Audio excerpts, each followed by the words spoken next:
Chuck, thank you for everything. And Gary, thank you for everything. It's wonderful to be here with my colleagues who I think are, I don't really think of as politicians. I think of them as public servants, the best kind of public servants we can have.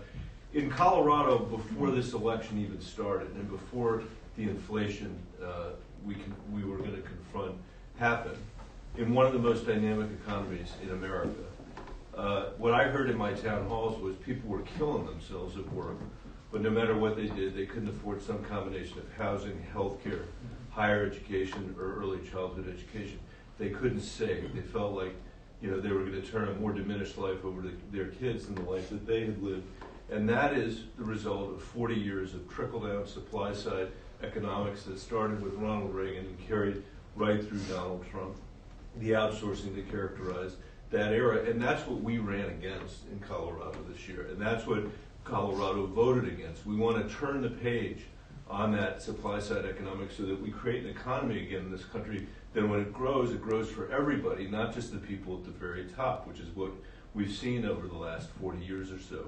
I'm very grateful that in Colorado we won non-college educated voters in my state as a result, I think, of that economic message. We won 70% of the Latino vote in Colorado as a result of that economic message. And the proof points that we had were very important. The bipartisan infrastructure bill, a reflection of investing in Americans again.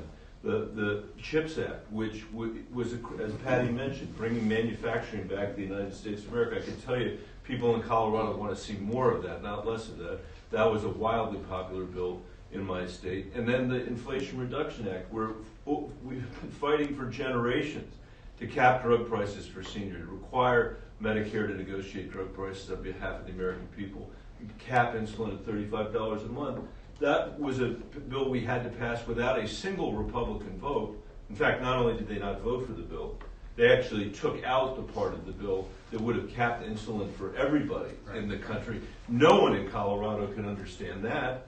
And that looked like an incredibly constructive record of beginning of turning the page on that supply-side economics, offering the American people a different vision for the future, an economy that they can participate in, and a stronger democracy as well. And to them, that looked like a relief compared to the chaos that Donald Trump represented. And the last thing they needed when they were facing the kind of challenges they were facing because of broken supply chains across the world and because of rising energy prices, because of a recovering economy and Putin's invasion in Russia, the last thing they needed was a return to Trumpism, and I think that's why we were as successful as we were.